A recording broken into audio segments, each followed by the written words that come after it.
Electricity bills have spiked across Europe, and in Finland they're going in the other direction. In recent weeks, prices have effectively dropped below zero.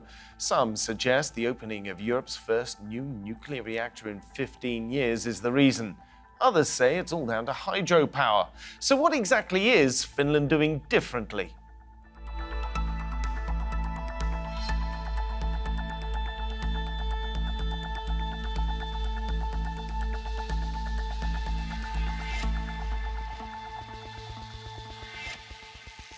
Welcome to Roundtable. I'm Philip Hampshire. Last year, Finland was talking about limiting the use of energy due to the war in Ukraine.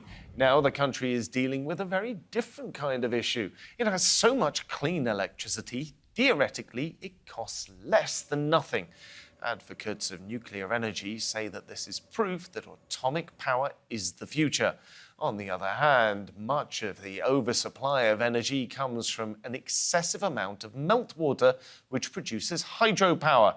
So where does the truth lie? And what lessons can be learned from Finland? So let's meet the guests. From Asikala in Finland, we have Rauli Partanen, who is a science writer and an analyst on energy and climate. He leads the non-profit think tank Think Atom, which focuses on how we can decarbonize our energy systems with nuclear energy. Meanwhile, in Paris, we're joined by Paul Dorfman, who's a visiting fellow, senior research associate, Science Policy Research Unit at the University of Sussex, and the chair of the Nuclear Consulting Group. And joining us from Berlin, we have trained nuclear physicist Thomas O'Donnell, who is also Global Fellow at the Wilson Center in Washington, although he teaches in Berlin and consults on energy and geopolitics. Gentlemen, thank you for joining me. Rauli, I'm going to start off with you. There was an enormous consternation across Europe. Finland switched on a nuclear power plant, and very briefly, Finnish energy prices actually went negative. Lots of people saying this is a good thing, lots of people saying this is a bad thing. Most people in the general public were like, well, what's the problem? That sounds great. So how was it taken in Finland? Well, I have a spot price contract for my electricity, so I was pleased, obviously. Well, the thing is that it coincided quite well with the spring floods here in the Nordic countries, so it's not the fault or to credit just the nuclear power plant coming online. We have had a lot of hydro production here and nowhere to put all of that energy, so that's why they're going negative. Also, building a lot of wind in the last couple of years here in Finland has helped. And I guess we conserved a lot of electricity last winter as everybody else, but maybe some of that was kind of left on, and now people are wondering what they should do. But yeah, I mean, it's great for consumers, great for the energy users, heavy industry and all that, but of course it's not great for the producers in the long term. Do you not have in Finland sort of deals? Most European countries have some kind of connection with their neighbours. In Britain, there's a cable, for instance, that links it to France. And so normally you would expect that if there was too much production here in the UK, you just sell the electricity to one of your neighbours. So could this not be beneficial to Finland? They can export electricity. Well, yeah, the negative prices were caused a little bit by the fact that all of the cables were already full, and most of our transmission lines go through Sweden. So the thing is that if we have a lot of hydro and a lot of production in the Nordics, then it's the cables from the Nordic countries to the mainland Europe that get filled up. And when those are filled up, then electricity effectively becomes a waste product, and somebody has to pay for people to get rid of it and use it. Paul, yeah, there's a lot of interconnections. Let me take this across to Paul. Paul, what was your opinion of prices going negative when this nuclear power station was put online?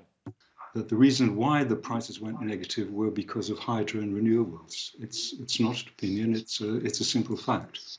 So new nuclear in Finland had nothing to do with it. And there are many commentators, and in fact, it's probably true to say that there's problems with nuclear inflexibility around this. I mean, what we're seeing clearly is the renewable evolution. What we're seeing is that the International Energy Agency is saying that renewables have increased by a third in the last year. producing the same power as China and America put together. Now, with all of this power, the last thing that you need is nuclear. Because basically, as we've seen in Finland, what's happened is that there was an excess of power, and the new nuclear came online and had to power back because there was no need for it. So this is basically indicative of the trajectory of where we're going with the net zero energy transition. Okay, so the next question then has to be, why was the nuclear power station built in the first place, in your opinion, given that it should be reasonably easy to chart what average consumption is going to be, what average production is going to be? Was there, in your opinion, a need for this power station or not? Well, this power station was commissioned a long time ago, and that's one of the key issues about nuclear. It takes so long to put even one nuclear station down, up to 20 years. And Olkiluoto, the Finnish power station, is hugely overcost, hugely over time, with Finland suing France for all kinds of reasons, France suing Finland nuclear for all kinds of reasons. It's a bit of a stuff up, basically. So what we're thinking about is where we were 20 years ago. But the reality is, of course, we're in a completely different ballgame now. Last year, 84% of all new power capacity worldwide was renewables, with nuclear nowhere. So the question is, do we want to stick with the sort of mid-20th century failed technology or go forward into the 21st century?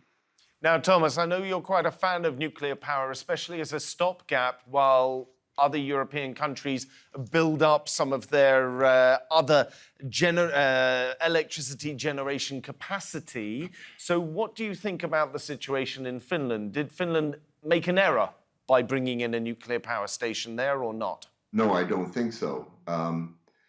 Actually, I wouldn't call nuclear a stopgap. I think it's more the future, actually, to be honest with you. We're running in, so you have to look at the particular country. The Nordic countries are blessed with, lots of fjords, right? So you have lots of hydro energy. And also when you have mountains, when the wind hits a mountain, you can get a lot of wind and put a bunch of, wind turbines there. So they can get a lot of renewable energy. But still, Sweden, Finland, they know they needed nuclear energy to fill that out. Now, the thing about nuclear energy is that creates a stable base load. The other two nuclear power plants that Finland has been running since the 70s or the 80s, they run at 91.2, I think it was, % capacity factor. So they're basically running flat out all the time, and they get this very stable baseline. Now, on top of that, you have all the variability that comes with especially wind and solar. The hydro can be made fairly stable, but it will vary according to the year with floods and so forth. So it's hard to blame nuclear. That should be a base load that everything else sets upon, and it's very cheap in the long run. This plant that was just built, this Generation 3 nuclear plant, took a long time because it was one of the first of this new type that's much safer than the previous ones that have been built. But in any case, we can get into that. But in any case, that plant will last 80 to 100 years. So if it takes 20, 25 years to pay it off, after that, it's paid off, and only the cost of the uranium, which is really almost negligible compared to the cost of the plant. Whereas wind that's installed will have to be replaced every 20, 25 years, depending on the place. So if anything, to get back to your original assertion, I might see the overproduction of, the over-installation of wind in many places as the stopgap. Paul, how do you feel about that? Well, I mean, it's a little bit bit over the top, it has to be said. I mean, the former head of UK National Grid says that baseload, this idea of baseload, is an outdated concept, and basically it is. The fact is that nuclear Olkiluoto, the Finnish power plant, had to power down because of the excess of renewables. This issue about when the wind doesn't blow and the sun doesn't shine is managed. This is managed in terms of storage, grid upgrades, interconnection, and the rest. And to say that this is not where we're going is counterfactual, actually. This is quite. But do you not require nuclear power to provide that base load so that there is a certain level that you know is always going to be there in your capacity? No. And that's precisely not the point, in fact. So as I said before, the former head of the UK National Grid said baseload is an outdated concept. And it is an outdated concept. I mean, it's and again, it's a fact. It's not necessarily an issue that's up for grabs. The reality is nuclear is actually, according to Lazard, the internationally reputed finance advisory, 4 times more expensive than renewables.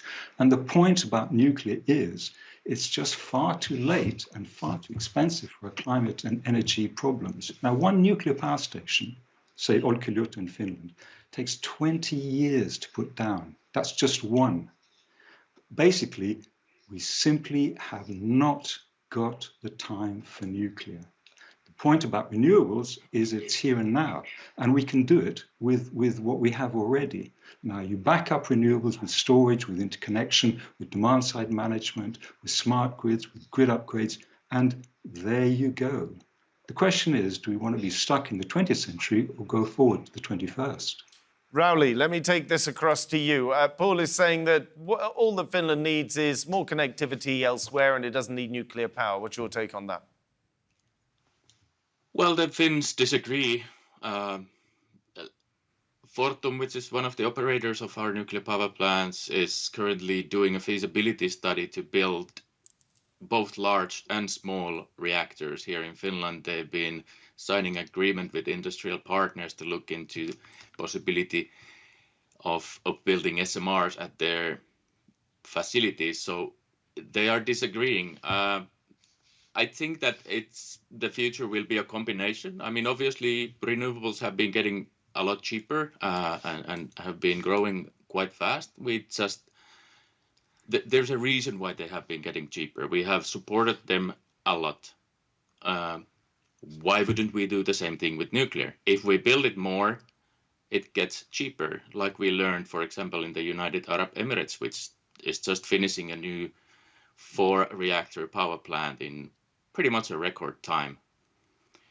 So, yeah, and it's not just electricity. You need heat, you need hydrogen, you need industrial steam, and nuclear is great for all of those things. Well, alongside with renewables. I suppose that's the next side of this. Thomas, if you've got a large amount of extra energy capacity that's coming through in Finland, and as we were just hearing there from Rauli, they're actually considering putting in more nuclear power stations. Well, if you've already got too much energy, what are you doing with that? Well, the answer seems to be they're planning to store it as hydrogen. Is that where Finland is going with this, or am I mistaken there? Well, I don't know so much about the details of what Finland plans on that. I would say, look, here's the problem where this whole hydrogen, I think, over expectations, to put it politely, on hydrogen are coming from. They come mostly from Germany. The reason I stress that the structure of the energy production in Finland was the Nordic countries are very particular. They can make a lot of renewable energy very easily, as well as nuclear. But take Germany, an industrial country, it's quite a different story. You know, they have a serious problem. If they're going to be able to make 100% renewables, which is the plan, it's a very kind of extreme plan. First of all, they closed all their nuclear plants, 17 of them. That was equivalent output, steady output, to 2/3 of all the wind that's installed in Germany on and offshore. But the difference is it's regular, and the variability is a problem. It's a big problem. Germany needs storage for when the wind doesn't blow as much and the sun doesn't shine as much. So the problem is, in the world, 94% of all storage nowadays is pumped hydro. Germany's flat. All the way from Paris to Moscow, it's flat, except for the south. There's no place to put it, basically. So batteries haven't panned out. That's less than 1% after 25 years. So the sort of dirty secret is what's backing up the renewables as they're increased here, balancing off, is natural gas generation. And that's an embarrassment for the Green Party and for the current government. And so what they say, we're going to replace all that. Oh, we can use the same infrastructure, but we're going to pump in hydrogen. Now, the thing is, I don't know if you've ever worked with hydrogen. I've done this. It's very difficult to work with. It won't be transported long distances. And there's many problems with producing it from renewables. So the problem is, this is a problem we have here, and that's similar in many other European countries. The whole east of Europe is planning to put in lots of new nuclear plants. And as Rauli said, the ones he talked about in the UAE, that's after some experience. The South Koreans built those from 2012 till present. In 11 years, they put 4 plants in, each one almost the size of the one in Finland. So this new technology is up to speed now, and it should rapidly develop, at least in Eastern Europe. Okay, well, I'm getting a lot of nods coming through from Rauli, but I'm going to take that across to Paul because Paul has been shaking his head vigorously there. Paul. Okay, so we're talking about the Baraka UAE reactors. They're basically cheap and cheerful reactors that wouldn't pass UK or OECD or European regulation because they have no core catcher, a kind of a key safety feature. So it's actually true. I mean, yes, but you don't need it. It's a generation 3. Okay. Well, you can say that you don't need it, but European and OECD regulation says you do. And not only that, but I've worked with Gulf states governments around the Baraka nuclear power plant, and there are a lot of people who are very concerned about that nuclear power plant. Now, the reality is that the market has fled nuclear. The market won't touch nuclear with a barge pole. It's just too expensive, which means that the only way that nuclear can be built is with huge, vast public subsidy, which is why you're seeing nuclear in command and control countries like Russia and China, and a few sort of outliers like potentially the UK and Finland for various kinds of reasons. Now, there are plans for Eastern Europe, but there's all kinds of questions associated with that as well, too.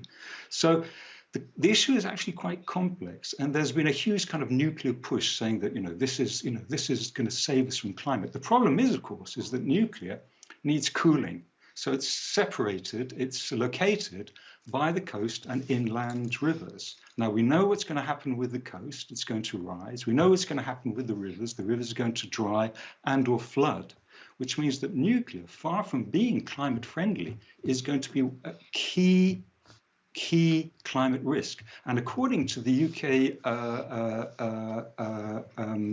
according to the US Department military, they said that a significant amount of their nuclear facilities are at risk from climate. So the problem is, and this is the key problem, nuclear has been given a huge push at the moment for all different kinds of odd reasons. Maybe it's kind of a last gasp before the reality of the renewable evolution sort of hits home. But the unfortunate truth is, because nuclear needs to be by the coast and inland by rivers or watercourses to get reactor cooling and high-level spent fuel plant cooling, nuclear is at risk from climate impact. Paul, I'm going to make a little bit of pushback here on behalf of Thomas and Rauli. If you're saying that nuclear has enormous subsidies from the government, and it would be very easy to point to those subsidies, whether it's in the planning process, whether it's in the disposal of waste process. However, I'm sure that both of the two of them would immediately fire back. There have been massive subsidies for solar cells, especially if we look over in the United States, and large subsidies historically for wind farms as well. So okay, there are for both. No, okay, agreed. That's historic. But now what you're seeing is renewables without subsidy. I mean, and what you're seeing is in the Nordic countries, renewables and hydro, in other words, non-nuclear, pushing electricity prices to zero. So in terms of if the concern is about public subsidy, the last thing that you want to be concerned about is renewables. Renewables are increasingly subsidy-free. Rauli, let me take this across to you. Do you agree with that? Let's say that the subsidies for new renewables have been decreasing as the prices have gone down. I guess that was the plan all along. The thing is that we still have this kind of indirect and hidden subsidies. We have mandates for renewable energy production. So by law or regulation, you have to produce a certain amount, which is pretty much a subsidy, not a direct monetary subsidy. But be that is as that may, I'm a supporter of a level playing field and a polluter pays principle. So I don't care what technology wins as long as it's based on their ability to compete. The thing is, a lot of governments have now decided to support nuclear as well as renewables. So in addition to those Eastern European countries mentioned and Russia and China, we also have Poland and Sweden, obviously Finland as well, the Netherlands, the France, and a lot of other countries that have recently been talking that, okay, maybe we need nuclear as part of the mix. And I think that makes sense because you can build those batteries, but there's like Thomas said, it's still mostly pumped hydro, and that's already scaled to the limit pretty much in Europe. So, I mean, and if you get storage systems at scale and cheap, that also benefits nuclear because you have demand fluctuations. Is the storage systems, is that not where the hydrogen comes in, though? I mean, I realise Thomas isn't a fan of hydrogen. It is incredibly difficult and dangerous to work with. I mean, you can see that over the course of history, especially with several rocket programmes. But nonetheless, it is the current plan that the scientists and the experts are offering out there. So is hydrogen not your solution for storage there, Rauli? I would rather use it for decarbonizing industry uses and for example, making ammonia, which is responsible for our food supply through nitrogen fertilizer and stuff like that. So there's a lot of use for clean hydrogen before before it makes sense to start using as a storage method and maybe even then you might want to mix it with some other like methanol or ammonia or something like that to kind of deal with those difficulties in storage and transportation. Okay, now I've got a quote here which comes from Jukka Russanen, who is the Chief Executive Officer of Finland's national grid operator. Here's what he had to say. Last winter, the only thing people could talk about was where to get more electricity.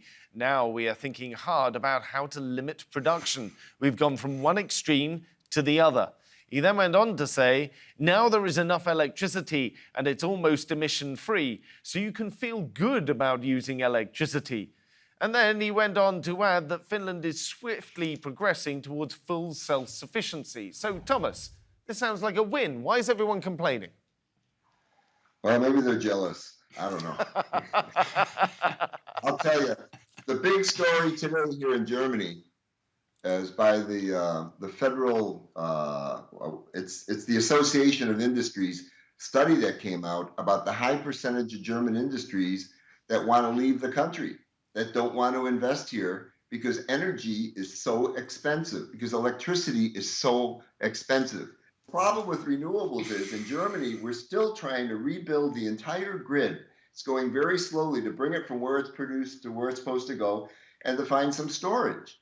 And I'll give you an example of the hydrogen problem. I interviewed German engineers. This is a guy, for example, a professor in the South, a chemical engineer. His team is one of the many teams working on how to take renewable power that's variable and feed it into electrolyzers and other chemical processes to replace natural gas. The problem is, he says, it's not only that renewables are variable, therefore you need storage for the renewables for the grid. What's left over that comes into the electrolyzer is also coming in variable. The whole second industrial revolution was about making those processes continuous processes that are efficient. He said the problem is the electrolyzer cools off, heats up, cools off, and the efficiency goes to zero. Most of the research team is in the software guys trying to model it. And it just kind of pulling their hair out. This is a very difficult problem. And I agree with Rauli. There's certain special applications you might use it for, but this is not going to be the panacea to back up renewables. It's not going to happen. I think the higher percentage you can have of nuclear, and then we need other things that are variable that can take, deal with the demand. And in fact, some nuclear is variable, the new nuclear. And the other thing is the small modular reactors. It turns out that the Americans, Canadians, and Brits are making, it looks like they're going to be very good for process heat. And that might save the refinery or the chemical industry, I should say, and metallurgy and so forth. But we'll see. Right, Paul, we're running out of time, so I'm going to offer the last word for you because I can see you've been waiting to get a word in. Okay. I mean, there's a lot of flam for nuclear, and these small modular reactors, which the former head of all US nuclear regulations says will produce significantly more waste per kilowatt hour than conventional reactors. And again, they're still in development, 10, 15, 20 years time. We don't have the time. We don't have the time, we don't have the money for nuclear. And as we've seen, the Nordic countries, renewables can do it. There's no miracles needed. Yes, it's here and now. Rauli, Paul, Thomas, it's been an absolute pleasure having all three of you on the show. Thank you very much for coming in. I'm afraid that that's all we have time for today. But remember, you can see more discussion and debate if you head on over to our YouTube channel. Just go there and search for Roundtable TRT World. If you're one of the tens of thousands of people watching this episode on YouTube, click like and subscribe as well. But for now, from me here and all of the team, thank you for watching and goodbye.